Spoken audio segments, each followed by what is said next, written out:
You belong on every ground your feet grace, so don't ever feel out of place. Take up space and belong. This earth is your birthplace. Am I the only one who thinks that Zareth as a god on Fairy Tale is hilarious? And also, I see him the same way that I see like God. My view of God, and also a lot of this is just comedy. I laugh about this all the time, but a lot of it is comedy. But at the same time, it comes from actually what I think. But he reminds me of how I view God in our world. Like before he makes an appearance, there's this mysteriousness around his name. It's being mentioned, but you don't really get introduced to the character yet.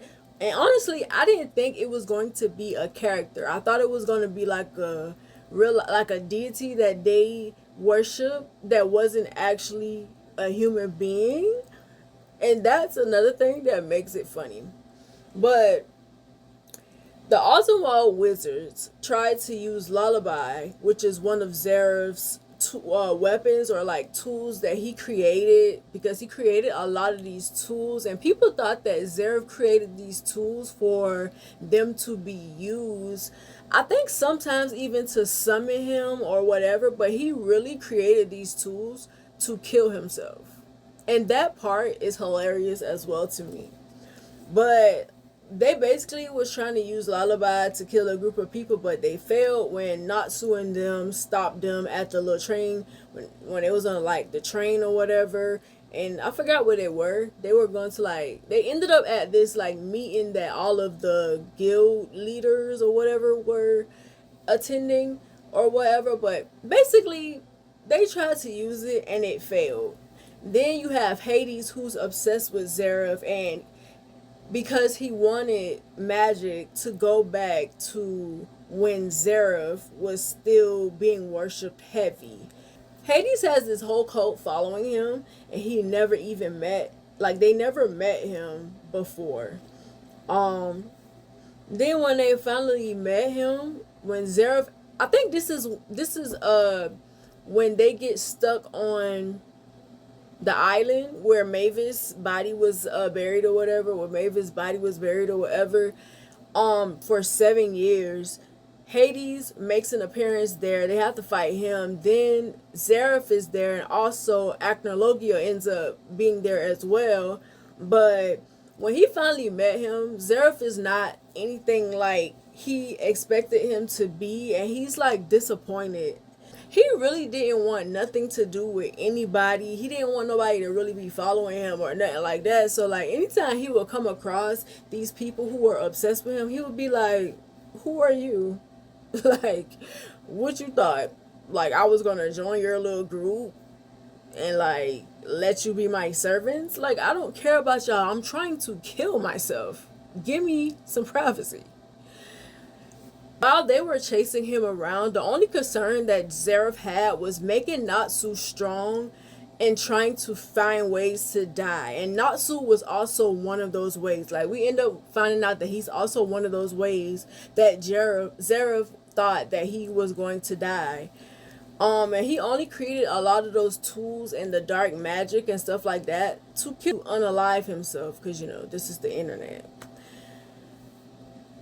And what makes this ironic is Zareth doesn't actually hate life. He just hates his, like, he hates his life. He hates the fact that he cannot have relationships with people because he may kill them or whatever, because he has this I don't know if it was like a curse. I can't remember if it was like a curse or whatever, but whenever he is around people, whatever he touches, stuff like that, he takes the life out of them. So he doesn't hate life because he hates life. He hates life because he is a danger to it, basically. So that is a way for him to keep his distance. Um, Also, the Tower of Heaven arc, where Urza goes back to where she came from, which was uh her, I don't know if it was a hometown town or whatever, but back to the Tower of Heaven where Jalal and them were. And having they end up, Fairy Tail ends up like fighting them or whatever to stop Jalal from imprisoning and put he literally turned around and put his own people into slavery because he thought that Zareth was giving him a message, but it ended up being Altair that was talking to him. Then Jalal realizes that he's literally serving a god that doesn't exist. He exists, but he doesn't exist in the way that he thought. And it was actually Altair who was whispering to him, making him think that he was getting messages from Lord Zareth. Like, he just really had so many people doing things in his name when he never asked them to do it. They were just assuming that this is what Zareth would want us to do, and like they would believe any sign they felt like came from Lord Zareth, and he literally was not talking to them. He was not telling them to do these things, but it was other people that were pretending to be him, or pretending to be him, or being obsessed with him. And Jalal realizes that he was being bamboozled by Altair. Then they later end up being together, fighting together, whatever, trying to right their wrongs and stuff like that. And we see another influence of Zareth's in the Tartarus arc. But I kind of feel like this was actually from his influence. These were the 9 demons that he created to unalive him. I hate having to say that on here. But these were 9 demons that he created to unalive him. And they end up getting into a fight with Fairy Tail. And Power of Friendship did not work for everybody in this arc. Some people lost their life. Gray's father being one of the people. But he was also one of the demons. One of the 9 demons. And it's just interesting to me. But the reason why I wanted to make this video is because this is exactly what I feel like be happening with people that worship God. Like, y'all just be assuming what y'all think that God wants, and y'all be doing stuff. Y'all be hating people, y'all be ostracizing people, y'all be being terrible people to people, enslaving people, all of these things that y'all be doing in the name of God, and you ain't even got no direct line. It's kind of weird. And this it just the whole Zareth thing just kind of makes me think about that, which is why I wanted to make that video, and like to talk about the similarities or whatever. But they literally were just going around doing things in his name without him directly telling them to do these things. Yeah, he created these tools to destroy, but they weren't meant to destroy people. They were meant to destroy him. He created the dark magic. He created a lot of these things, just like God created evil. But that did not mean that he wanted human beings to use it against each other. But that's what ended up happening. And I kind of feel like I see the comparisons. Let me know if y'all see them too, or you think I'm tripping. If y'all think I'm tripping, it's cool. I always have theories and stuff like that nobody else has, so I'm used to it. But I just wanted to make this video because I thought it was funny. But let me know what y'all think about it. Do y'all agree with me? Do you disagree? Either way, I just thought that this was a fun video. So like, comment. I don't think I'm gonna post this on my main channel. I might. I don't know. It depends on how it turns out.